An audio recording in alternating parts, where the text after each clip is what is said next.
పైగా నేను ఇంకొకటి మీ ద్వారా రిక్వెస్ట్ చేస్తా ఉన్నాను సార్. వీళ్ళు చాలా మంది ప్రవచనకర్తల్ని వాళ్ళ సలహా మండలిలో పెట్టుకున్నారు సార్. అటువంటి ప్రవచనకర్తలను అందరినీ కూడా మీ ద్వారా రిక్వెస్ట్ చేస్తా ఉన్నారు. సంక్రాంతి పండుగ యొక్క సాంప్రదాయం ఏమిటి, ఆచారం ఏమిటి, చంద్రబాబు నాయుడు ప్రభుత్వానికి దయచేసి మీరు తెలియజేసి వచ్చే సంవత్సరం నుంచి అన్నా ఇటువంటి అకృత్యాలు జరగకుండా. కాదు మీరు తెలియజేయడం అంటున్నారు. మనబోటి వాళ్ళు ఏమనాలంటే మీకు ఏమాత్రం నిజంగా వాటి మీద చిత్తశుద్ధి ఉంటే ముందు ఆ సలహా మండలిని తప్పుకుని ఇట్లాంటి ఈ అశ్లీలం ఈ చండాలలో మేము భాగస్వాములు కామని చెప్పాలి. మీరు ఇంకా చాలా గౌరవంగా చెబుతున్నారు వాళ్ళకి. అంటే ఒకటి సార్ చెప్పి చూడటం, ఇది జరిగిందంటే చంద్రబాబు నాయుడు గారు మీకు తెలియక జరిగిందో ఇది ఇట్లా నెక్స్ట్ టైం నుంచి ఇట్లా జరపము అంటే మేము ఉంటాం. అదర్వైజ్ మా గౌరవాన్ని పోగొట్టొద్దు.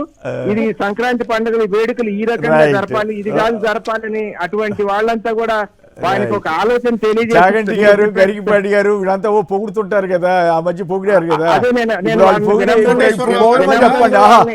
ఏం రికార్డింగ్ పొగుడతారా వాళ్ళు? ఈ ప్రభుత్వం బ్రహ్మాండంగా చేసిందని మెచ్చుకుంటారా? ఏందో మరి అది సార్. చాగంటి కోటేశ్వరరావు గారు కూడా గోదావరి జిల్లా చెందిన వ్యక్తి అనుకుంటా నాకు తెలిసి. కాకినాడ ఇద్దరు అక్కడ వాళ్ళే. మొన్న పేరెంట్ టీచర్స్ మీటింగ్ లో ఎప్పుడో విద్యాబుద్ధులు ఇలా ఉండాలి అలా ఉండాలి విద్యార్థులని చాలా చక్కగా చెప్పారు, సంతోషమే.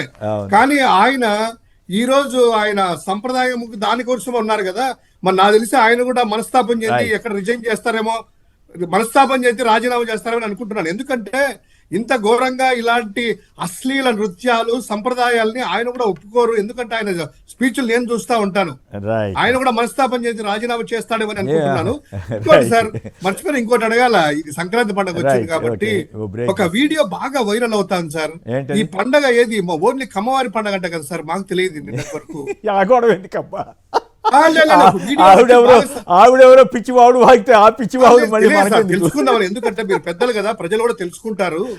ఎందుకంటే దాని గురించే, ఇతరత్రా కాదు. కానీ మేము చిన్నవాళ్ళము, మీరు పెద్దవాళ్ళు కాబట్టి ఓన్లీ కమ్మ పండగే ఇది అంటే మిగతా వాళ్ళందరూ కూడా బాధపడతారు. ఎందుకైనా మన పండుగలు చేసుకుంటున్నాం, మనము మన పండగ కాదు కదా అని మా వాళ్ళ కొంతమంది అడుగుతా ఉన్నారు. అందుకే మీరు క్లారిటీ ఇస్తారు ప్రజలకని. కమ్మారి పండుగ అంటారు సార్ అది. ఆ దరిద్రంలో నన్ను ఎందుకు అవుతారు?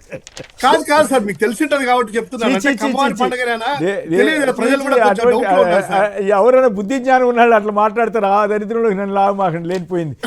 వద్దు ఆ పిచ్చిగా అటువంటి వాటిలోకి నన్ను దయచేసి. మనం లాగుదామని కాదు, డౌట్ వచ్చేసి పెద్దలు కదా. గోపి గారిని అడగండి, మధ్యలో నన్ను ఎందుకు అడుగుతారు? గోపి గారిను రామకృష్ణ, మన అంబటి రామకృష్ణ అడగాలి కానీ నన్ను ఎందుకు అడుగుతారు? ఆ దరిద్రంలో గోపి గారు జర్నలిస్టులు కాబట్టి, అంటే కులాలకి మతాలకి రైతులందరూ కలిసి సంతోషంగా ఏ కులమైనా పండుగ, ఏ ప్రాంతమైనా ఏ మతమైనా కూడా రైతులకు పండగ కదా ఇది. ఒక ఆవిడ వచ్చి ఇదంటారు, చంద్రబాబు నాయుడు గారు ఏమో పండగ అంటారు, మా భార్య గారు ఏమో చెప్తే ఊర్లోకి వస్తున్నారంటారు. ఎందుసారి ఇది పండగని కబ్జా చేస్తున్నారని బాధ. రైట్.